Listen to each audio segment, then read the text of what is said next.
once you know what you're doing, it's like 2 minutes per door. I did the front and the back door on the passenger side here in less than 5 minutes.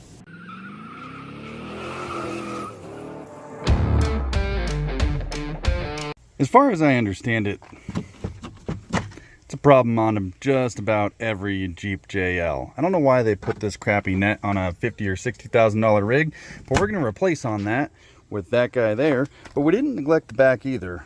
We got one for that too, because it's not as bad, but you know, the sagginess still exists. All the tools I'm going to need: razor to cut the net out, screwdriver to kind of poke stuff back into place, pliers maybe, I'm not sure.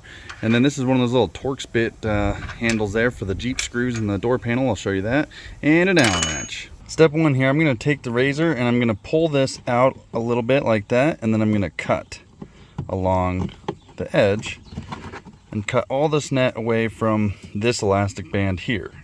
Well, I got that all cut off the door. It's still on the elastic, that's fine. But I got a little excited, I think, and pulled this little bar out, which I'm guessing is what the net goes to.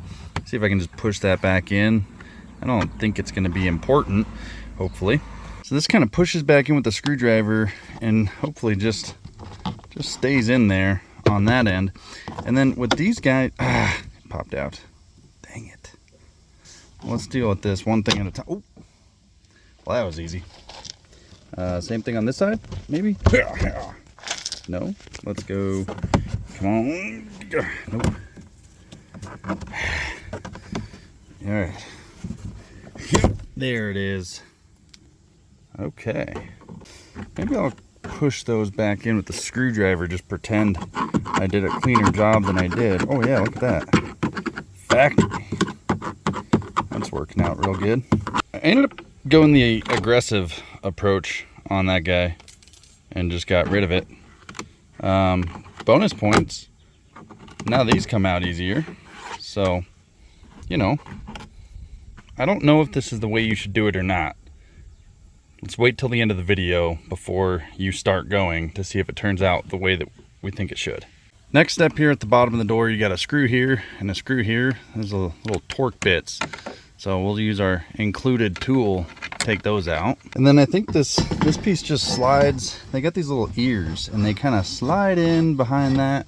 And then on this side, slides in. See that little channel there? Slides into that little groove. All right, I kind of messed up here. I thought it wanted this lip behind that, and that's not at all what it was saying. There's just that little dog ear that slides up behind there. So other than that, got the screws in down here, and you know, she's pretty sturdy. Gonna take a little different approach here. I think on this one we're gonna try to pull that straight out. That didn't work super great.